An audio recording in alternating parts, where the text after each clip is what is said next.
ships will be registered in Libya and Panama, so they won't be subject to the OPA, which wouldn't allow an American company to keep a tanker like this in service very long. I think 2017. I think 2015, and we'll check that, but you get the idea.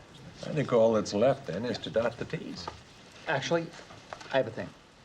I have a thing I was going to mention, just a proposal to throw out there.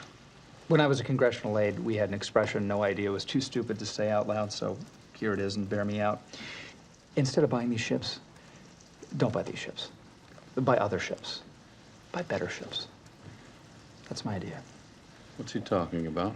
That's a perfectly fair question, Sam. What the hell are you talking about? And the good news is we have a no penalty clause we can exercise if we pull out before the 1st of December. But Sam, we want these ships.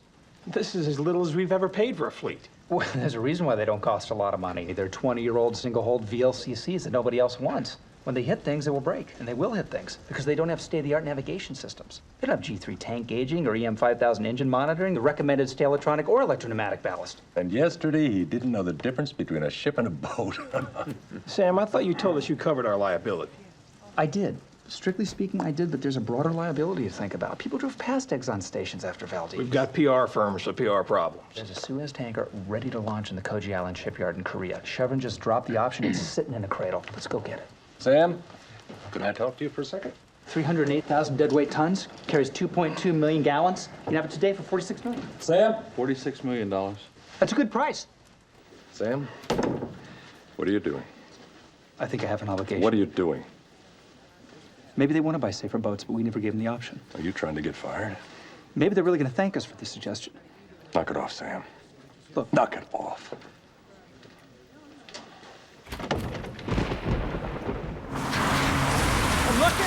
Operator, I'm looking for the number of a law firm in Manhattan. Here's the thing, I can't quite remember the name of the firm, but no, wait. I just got back from New Hampshire where I saw this guy, and now I have to, listen, it's a very famous firm. They handle Shearson. You must know, okay, you know what, okay, bye. That's amortized over 15 years. Pre-tax? Sam? 15-year pre-tax amortization. $11 million extra dollars. We're back to this. Money's going to be spent, Mr. Locke. You can spend it now or you can spend it later, but it's cheaper to spend it now. Sam. It's also the right thing to do. Spend $11 million extra dollars. Sam? Spend it on a better boat. Damn it! The Amico Cadiz, 68 million gallons of crude oil off Brittany, France. Brayer, a Liberian tanker, 26 million gallons off the Shetland Islands. I just pulled these off the internet last night. The Exxon Valdez, the Aegean Sea, the Argo Merchant. Look it up. I'm sure they're Spend $11 million extra dollars. Sam, that's enough. You don't want to pay for it? Pass the expense on to us. Sam. Half a penny at the tank. Look, here's $5. 1,000 people are on me. Sam. Sam, we are in the middle of a meeting. Yeah. Sam, we're not indifferent to the concerns of the environmentalist. Excuse me, Sam? Yeah. It doesn't quite feel like I have your attention. Yeah.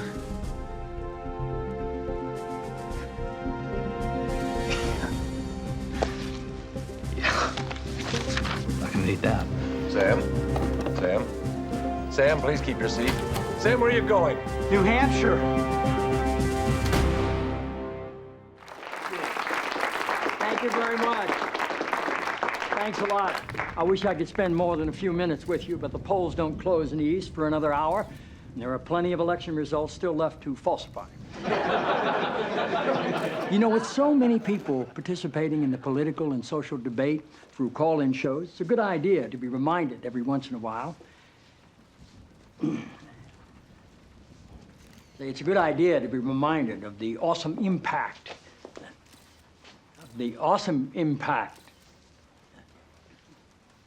I'm sorry. You're Dr. Jenna Jacobs, right? Yes, sir. It's good to have you here. Thank you. The awesome impact of the airwaves and how that translates into the furthering of our national discussions, but obviously also how it can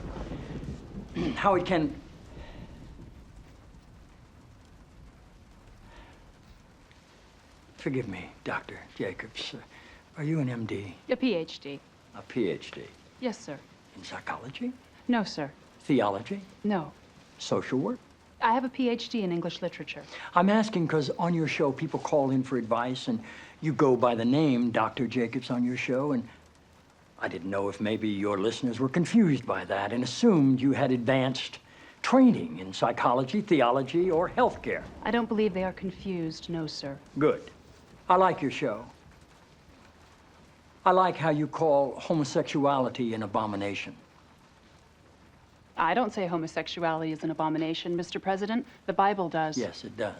Leviticus, 18:22. chapter and verse. I wanted to ask you a couple of questions while I had you here. I'm interested in selling my youngest daughter into slavery, as sanctioned in Exodus 21:7. She's a Georgetown sophomore, speaks fluent Italian, always cleared the table when it was her turn. What would a good price for her be? While thinking about that, can I ask another? My chief of staff, Leo McGarry, insists on working on the Sabbath.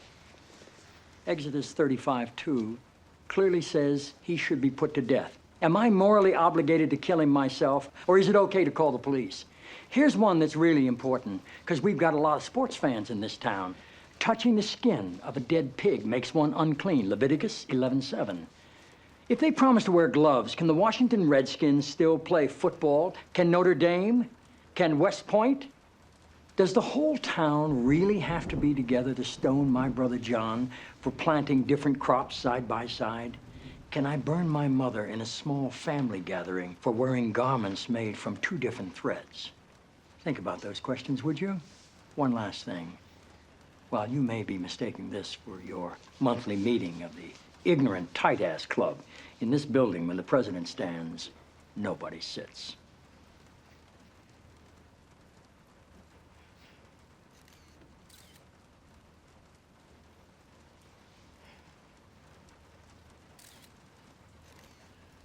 Toby, Yes, Mr. President. that's how I beat him. Oh, how can you not know how to use a telephone? I've been paying attention to other things. Well, pay attention to that because Bruce's friend is going to call you. The agent? Yep. I don't need an agent. I need a caller ID tutorial. You need an agent, Ainsley. You're going to be a star. Used to be. You had to sing and dance. You are gonna get a lot of work ripping these people to shreds and looking good doing it. That's an actual job now? That's him. Let's see. I push this button. The phone number appears. Ainsley? 202-456-1414. Is that the agent? It's the White House. Good afternoon. Guess what? The audit figures released yesterday by the Senate Finance Committee confirmed earlier reports released by the Congressional Budget Office regarding the increased budget projections. The CBO's projection actually increased the surplus amount from $2 trillion over the next 10 years to $2.2 trillion. This exceeds even the most optimistic estimates published last year by the White House Budget Office of $300 billion, and the CBO's projection last quarter of $900 billion. Needless to say, these figures do not... Are you new too? Excuse me? Are you new too? It's my 4th day. No. In light of Maybe you can help me then. I'm trying to get somewhere with drilling equipment that might have been sold by Bonomo Energy to the Iraqis in violation of sanctions. Now, I asked CJ about it, and she said there's a grand jury investigation, and she's not allowed to talk. If you ask me, she was acting a little bit, I don't know. But I hear she hasn't been able to sleep, and maybe that's because She told you there was a grand jury investigation? Yeah. Miss Hayes. Yeah. This way. Responsible and devote a large portion of the surplus to debt reduction. Excuse me. I was going to see Leo McGarry. He asked me to come back and see him again at the end of the day. I'm Ainsley Hayes. It's good to meet you. I'm not taking the job, CJ. Well, okay. I just wanted to... Okay. CJ, Rule 6E of the Federal Rules of Criminal Procedure says you can be prosecuted for even confirming a grand jury's been impaneled. How did you know? A reporter in your press room who hasn't read the Federal Rules of Criminal Procedure. Well, someone's gonna tell him eventually. Who told you? One of the witnesses who was called. What could happen? 18 months. Medium security. CJ, I'm kidding. You didn't break the law. Attorneys and jurors are under a gag order. Witnesses are free to say whatever they want, and anyone is free to repeat what they've said.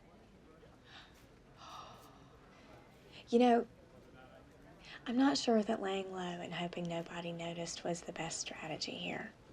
Next time, you should really run it by someone in the counsel's office. Anyway, I should go see Leah. Yeah.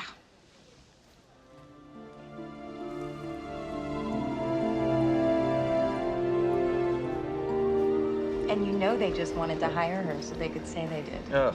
Look at us. We hired a Republican. Look at how bipartisan we are. We didn't even notice that she looks like a Gap dancer. That's right.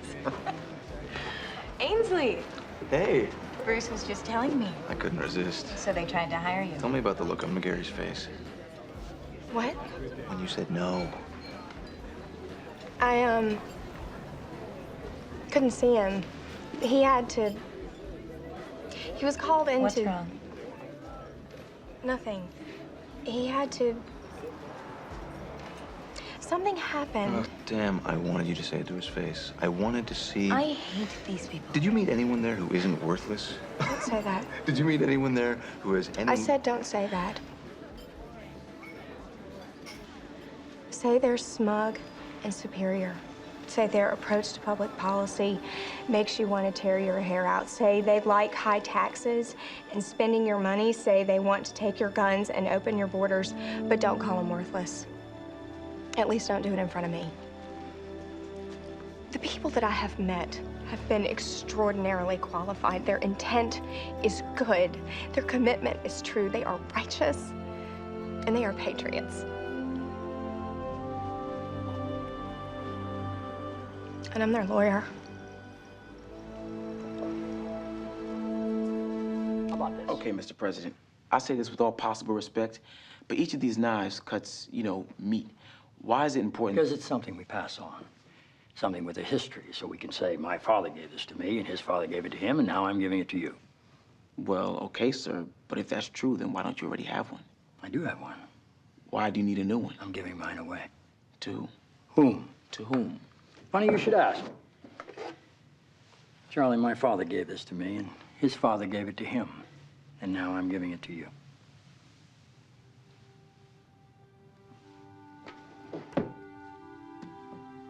Take a look.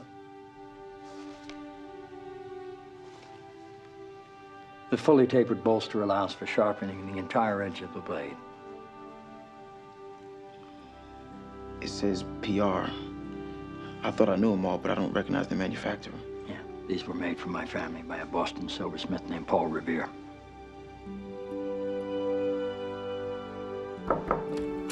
Mr. President? I'm proud of you, Charlie. Thank you, sir. 5 minutes in the Rose Garden. Yeah.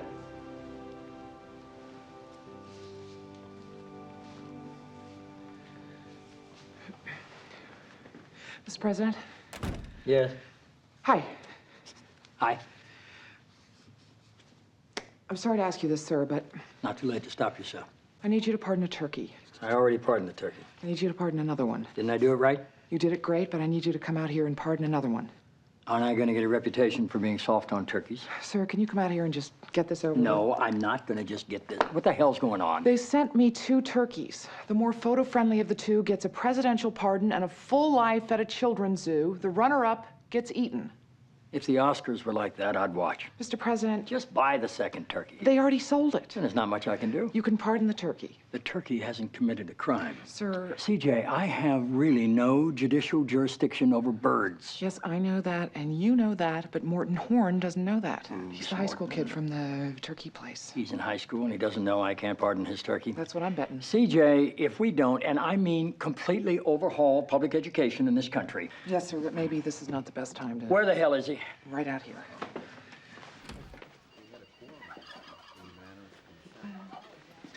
Morton, this is President Bartlet. Hey, Morton. Wow. Well said. Is that the turkey? Yes. Your pardon. Sir, What do you want? well, you know... By the power vested in me by the Constitution of the United States, I hereby pardon you. Okay. No, it's not okay. Sir. Morton, I can't pardon a turkey. If you think I can pardon a turkey, then you have got to go back to your school and insist that you be better prepared to go out in the world. You can't pardon a turkey? No. I'll tell you what I can do. I'm drafting this turkey into military service. In the meantime, somebody will be drafting a check, which will have my signature on it, so the folks can buy themselves a butterball. Okay. Donna, would you have Morton take Troy back to his pen and remember to support his hindquarters? What's wrong with The it? turkey's hindquarters. I'm still waiting for the thing. Right here? Let's go in. Sir, Give me 2 minutes. I'm going to step out there and begin the singing and lute playing. Whatever. I'm assuming you've heard. By the way, the Latin word for yam is Dioscorea. You've heard. About the Chinese refugees? They escaped. I know. Can you believe it? No, as a matter of fact, neither one of us can believe it, sir. That detention center was being guarded by the 22nd Division of the California National Guard. Now, what does it say about our reserve army? That 83 men, women, and children who haven't eaten in 2 months staged a prison break. Let me read this. Well over 3.5 centuries ago, strengthened by faith and bound by a common desire for liberty, a small band of pilgrims sought out a place in the New World where they could worship according to their own beliefs.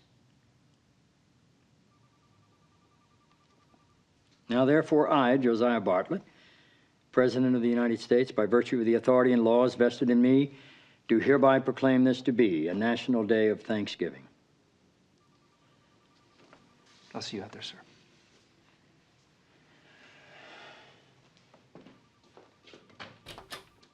You asked the governor to stand down the 22nd Division. And call in the Red Cross. We didn't do anything illegal. You're not involved in any massive criminal conspiracy. There's no way I was letting them go, and we needed to help China save face. So now they can tell their people that the mighty American military was overpowered by. Yeah.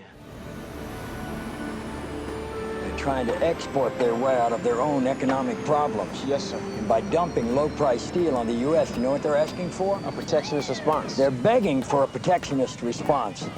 Steel and mining employ 170,000 workers. They're not going to sit around while discount steel comes flying into. How you doing? They're going to want retaliatory tariffs. And you know what that means? A return to Smoot-Hawley in the Great Depression. A return to Smoot-Hawley in the Great Depression. Well, you should go to Japan and tell them that, sir. Charlie. Yes, sir. Leo, I'm walking over to the press and telling them the retaliatory tariffs are going to cost American taxpayers $800,000 for every job saved. We're not taking questions. Let's get in the car. What's going on? Eleanor made a comment on the record, and you can't answer questions right now. Eleanor? Yeah. You mean Zoe? It was Eleanor. When did this happen? About 6 hours ago. Why didn't you tell me 6 hours ago? Because I didn't want you crash landing the plane. Let's get in the car. Welcome back, Mr. President.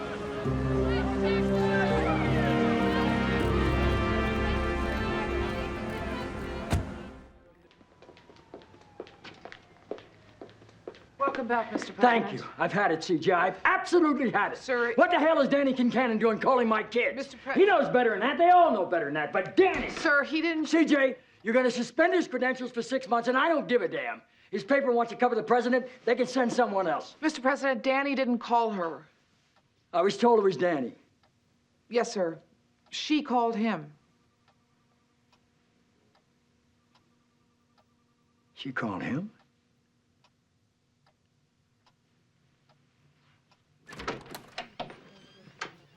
Good evening. Welcome back, Mr. President. The Allman Brothers, Josh? How was the flight, sir? Tokyo is willing to show economic restraint in exchange for a good-fielding shortstop and a left-handed reliever. Who's against her so far? The Judiciary Committee, Government Reform and Oversight, Appropriations. Why appropriations? They control the Surgeon General's budget.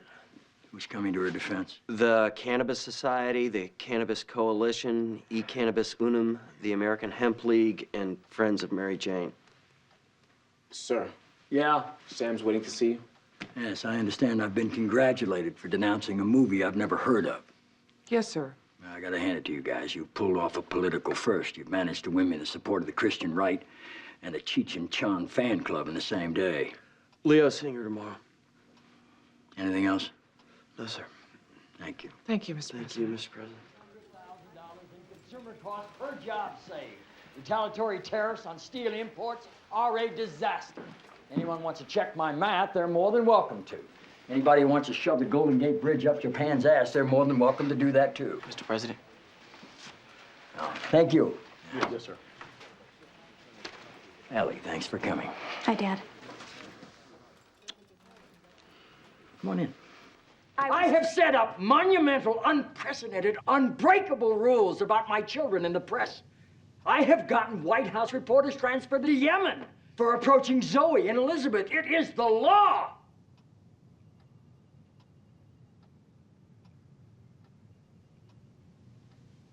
Well, I'm sure before you gave the quote, you cleared it with the communications office. I'm sure you went over the exact wording with C.J. Craig and coordinated it with White House strategy so that the timing was right in the news cycle. I'm certain you consulted the appropriate party leadership because you're a pretty knowledgeable operative, having spent so much time with me. Ellie? Dad, What? she What? was Pick your doing head up. She was doing exactly what she is supposed to do. I'm sorry. She was asked a question and she said what she knew to be true. And when you start firing doctors for that, you've crossed the line somewhere. There is politics involved in this, Ellie. And you knew it would make me unhappy, and that's why you did it, and that's cheap. I didn't do it to make you unhappy, Dad. Well, you sure didn't do it to make me happy. I don't know how to make you happy, Dad. For that, you got to talk to Zoe or Liz.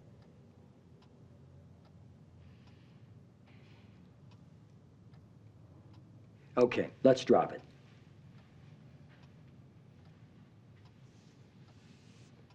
Mom gets back first thing in the morning, and we're running a movie tonight if you want to stay over. I can stay over if you want me to. Yeah, thanks.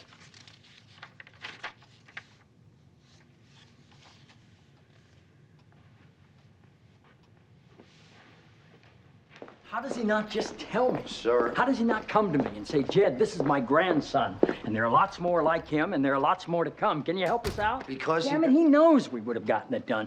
Why doesn't he tell me these things? Because he doesn't want to make political hay out of his grandson, which is commendable. Ah, he's a crank. Good evening, Mr. President. Hey. Hey, Donna, you need something? Donna's the one who started sniffing around it. CJ, that phone message was for real. He's not going to stop till he drops. He might. CJ, let me tell you something. Don't ever, ever underestimate the will of a grandfather. We're madman. We don't give a damn. We got here before you, and they'll be here after. We'll make enemies, we'll break laws, we'll break bones. But you will not mess with the grandchildren. There was quite a bit of sugar in the creme de caramel. Yeah. CJ, if I told you to screw the print deadline, what would you want to do right now? I'd want to see if there was a way I could help him out. Give him some dignity, right? And give him a rest. The guy's going to collapse out there. Yes, sir. Screw the print deadline. Leo? Look, we will talk about the other thing later. I'm just asking how we're going to do this. Excuse me? The chairman's going to gavel him off if he stops talking or sits. Excuse me? What are you doing? I didn't know if I'm supposed to. We usually don't raise our hands. No, it's not the worst idea in the world. The senator's allowed to yield for a question without yielding the floor. What do you mean? He's allowed to yield for a question without yielding the floor. I was in the House. I know nothing about Senate rules. Yes, sir, but Josh does, and he likes to explain things, and, well, I let him. I'm pretty sure it's true, sir. What time is it? Let's wake up a parliamentarian. Yeah, but the problem is the only people who ask questions are senators. We're going to get one of them to walk in there. Charlie! The Senate wants to go home. They want to vote. Yes, sir. I want to call senators. We'll start with our friends. When we're done with those two, we'll go on to the other 98. Yes, sir. Charlie, Yes, ma'am. start with the grandfathers. Yes, ma'am. There's no damn holiday for us either. We'll be in the dining room. CJ, no kidding. Make this happen. Yes, sir. You called whoever you had a relationship with, and if you didn't get anywhere, they got a call from the president. Do I have your word on that, Sarah? We've been at it 20 minutes. We were coming up with nothing until Got it? Senator Tom Grissom of Washington State was headed from his office to the chamber. And everybody started flooding into the communications bullpen to see what would happen. Problem being, of course, that Stackhouse would have to know as much about rules and procedures as Donna had and not think we were trying to screw him. We stared at 14 different television sets while calculating in our heads the time it would take Grissom to walk from his office to the floor, and we were in frozen silence while we listened to the rules of blackjack. Unless you were counting cards. And then it happened. Point of order, Mr. Chairman. Mr. Grissom.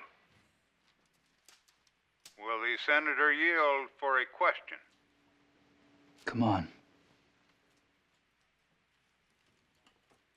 Mr. Stackhouse? Come on. Trust me just this once, you grouchy old son of a bitch. Mr. Chairman, I yield to the senator from Washington for a question. My question is in 22 parts and might take quite a while.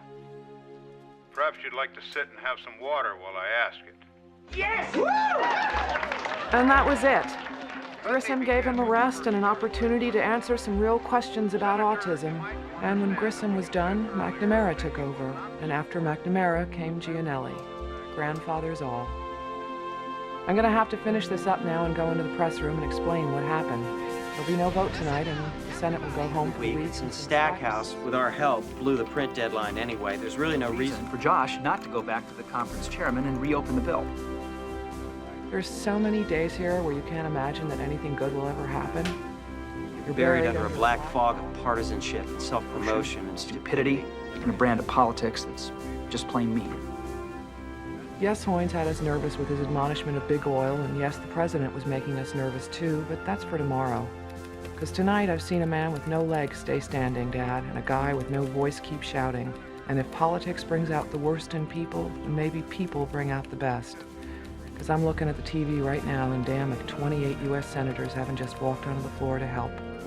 I'll catch the first plane out in the morning, and if you wouldn't mind not turning 70 until tomorrow, that'd be great. Hello. How you doing? I'm doing fine. Did you get the flowers? Yes, I did. Did you like them? They were very pretty.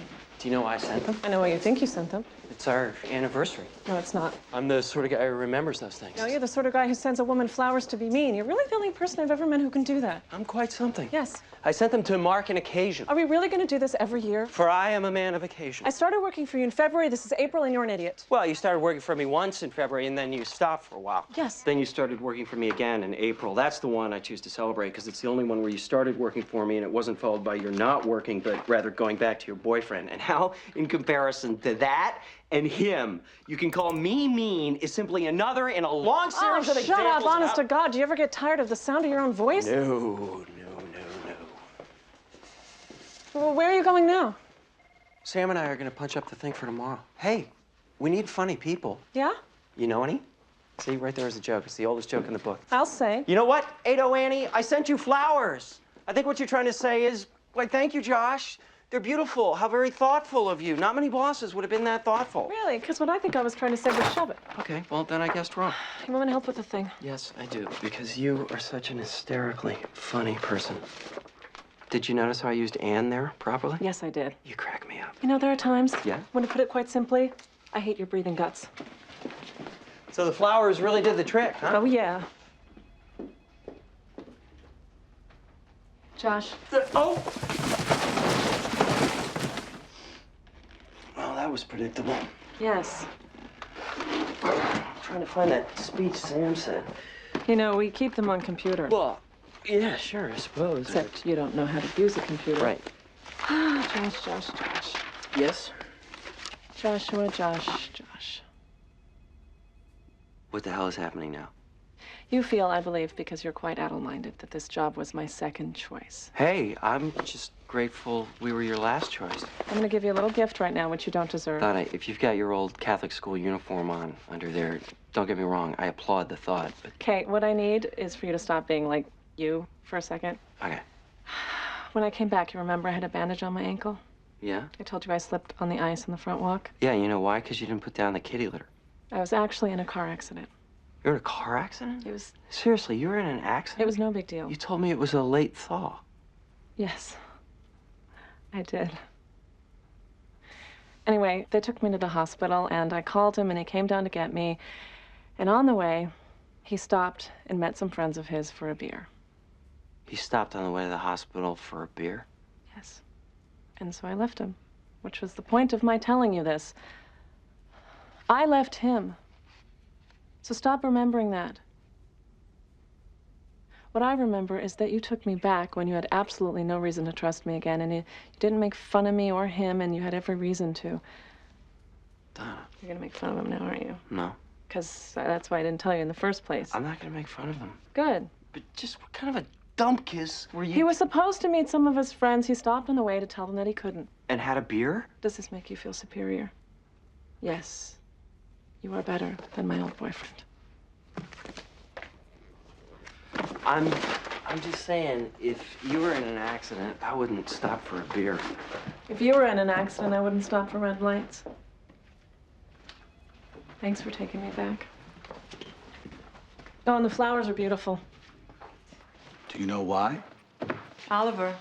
Because my staff's work on the analysis of H.R. 437 ignored the Fourth Amendment implications and instead became fascinated with the 3rd, 7th, and 11th. Please. Like you gotta be a prime number to get the attention of the U.S. Supreme Court. You can really go home and get a few hours sleep before you go to the airport. That's why I was up all night. Where am I going? You're going on vacation. Wait, it's coming back to me. Oliver. Not a vacation. You'll It's have a- not a vacation. It's a forced vacation. In Borneo. There's an international law summit where I'm supposed to show my support for... I'm not certain. So I have that in my notes someplace? Yes. I need the amicus brief on sovereign immunity, there. federal land use. It's there. Would you like us to pack your big hammer? Okay, you know what? Don't make fun of the big hammer. Big hammer happens to be a gavel given to my father's father by Justice Louis Brandeis. I need a dictaphone. You've got one on your desk. Doesn't work. What's wrong with it? Doesn't work. He's asking. It's stuck on record. It won't stop recording things, so it's just what you want lying around the White House counsel's office because there's never been a problem with that before. I'm putting mine in your bag. We'll have that one fixed. Okay, you know what else? You're gonna go home and sleep until your plane leaves. I'm fine sleeping till well after that, but somebody call me when the car's on the way. Excuse me, Mr. Babish? I'm going home. That was Mr. McGarry's office. He's on his way down with the president.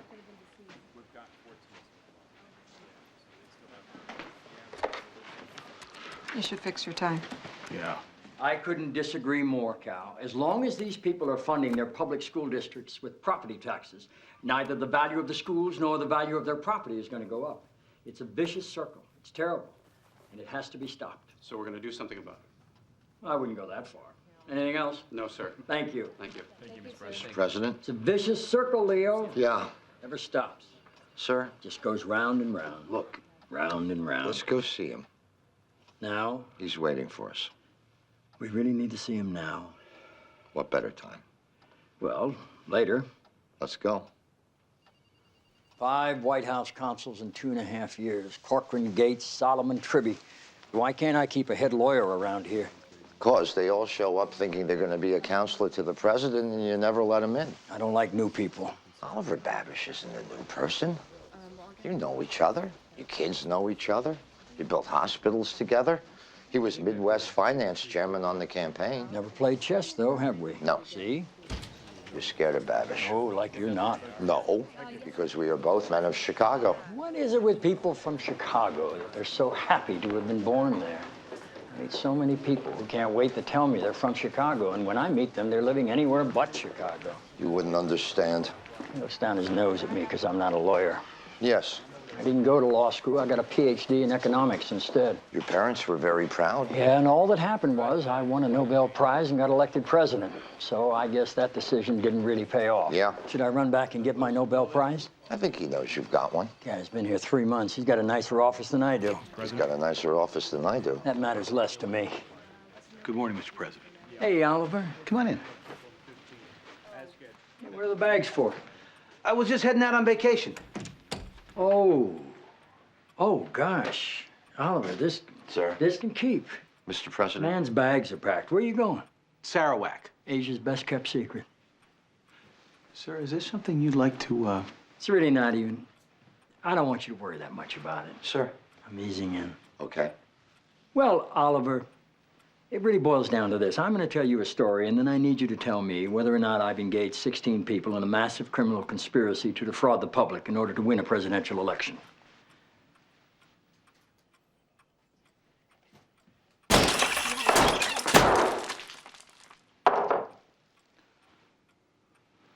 Okay. What would my first step be? First, tell your staff. Yeah. Then, decide how to make a public announcement. Yeah. Then order the Attorney General to appoint a special prosecutor. Not just any special prosecutor, the most blood-spitting, Bartlett-hating Republican in the bar. He's going to have an unlimited budget and a staff like an army. The new slogan around here is going to be, bring it on.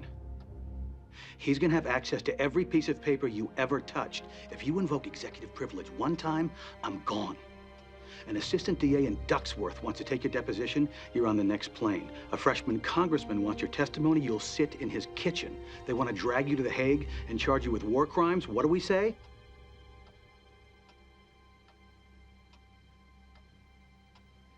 Bring it on.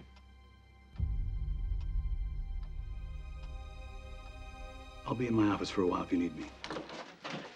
Hi. Have a seat. I was told you wanted to see me. Yeah, Donna. I'm gonna tell you something shocking. Except we don't have time to be shocked. So I need you to just hear it and go back to work.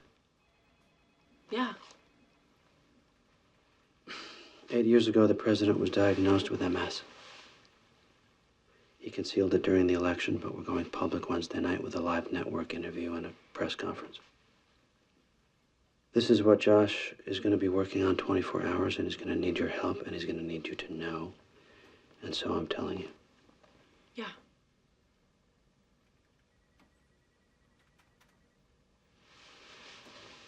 You're the first person on the assistant level to find out. Margaret doesn't know. Bonnie and Ginger don't know. Donna. Mrs. Landingham doesn't know. Is the president in a lot of pain or discomfort right now? No, he's in remission. Okay. Is there anything else? I want to press upon you how important it is that this not be discussed beyond.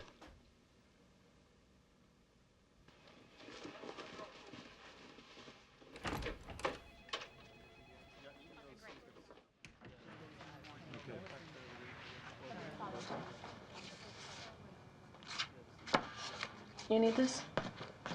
I didn't even see you there. Haven't seen you all day. I've been with, tobacco. You need this? Yeah. Josh, the president wants you at a meeting tonight in the residence around 9 o'clock.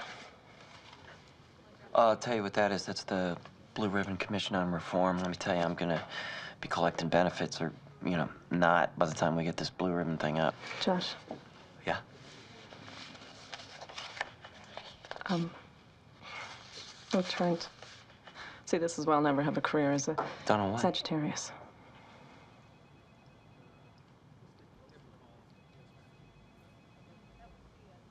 You all right? Yeah. There's an empty office next to the conference room downstairs. I moved 2 couches in, and there's some pillows and blankets. CJ putting the lid on? Right now.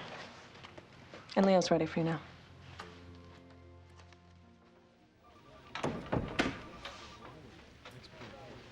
You told Donna. Yeah. Why don't you let me? You hadn't yet. How'd she take it? If everybody out there takes it the way she did, we may be okay. If a few more people in here took it the way she did, that'd be all right, too. Is that for me? That was for me.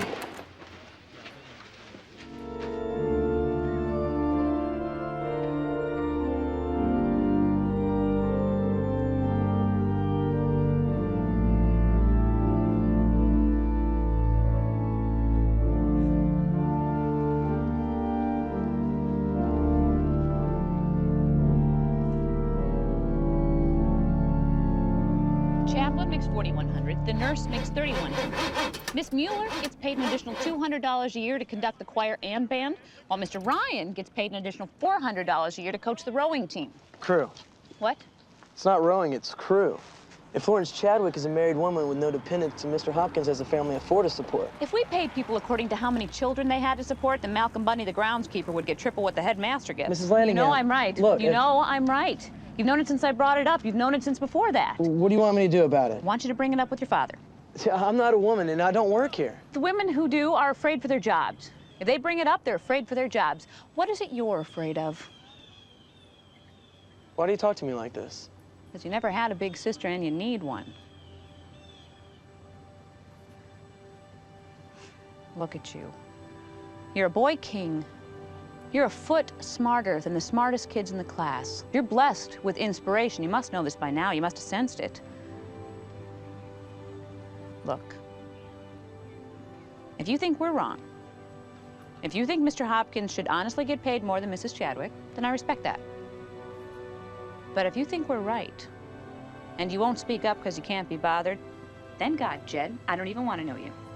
Come inside. I'll call AAA. Miss Mueller gets half as much to teach music as Mr. Ryan gets to coach crew. You're gonna do it. Oh, I didn't say that. Yes, you did. When? Just then. You stuck your hands in your pockets, you looked away and smiled. That means you made up your mind. That doesn't mean anything. Oh, yes, it does. I stuck my hands in my pockets. And looked away and smiled. We're in.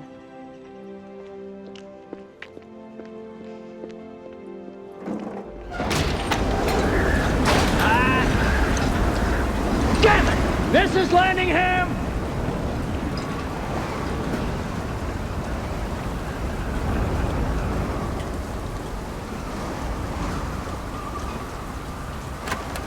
Really wish you wouldn't shout, Mr. President.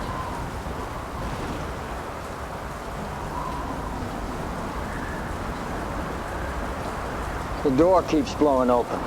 Yes, but there's an intercom and you could use it to call me at my desk. You don't know how to use the intercom. It's not that I don't know how to use it, it's just that I haven't learned yet.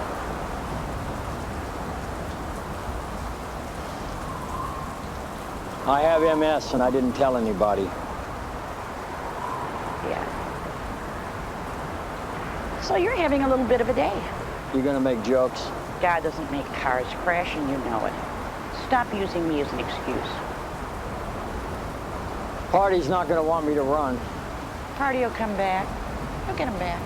I got a secret for you, Mrs. Landingham. I've never been the most popular guy in the Democratic Party. I've got a secret for you, Mr. President. Your father was a prick who could never get over the fact that he wasn't as smart as his brothers. Are you in a tough spot? Yes. Do I feel sorry for you? I do not. Why? Because there are people way worse off than you.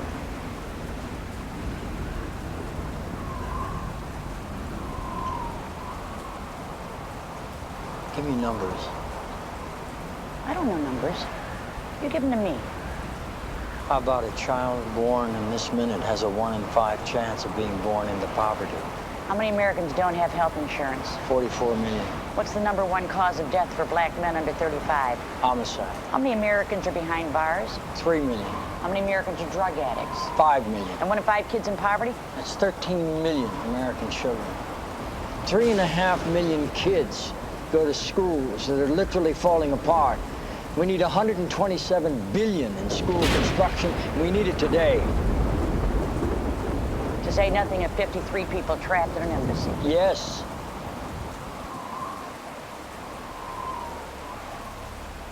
You know, if you don't want to run again, I respect that. But if you don't run because you think it's going to be too hard or you think you're going to lose, well, God, Jed, I don't even want to know you.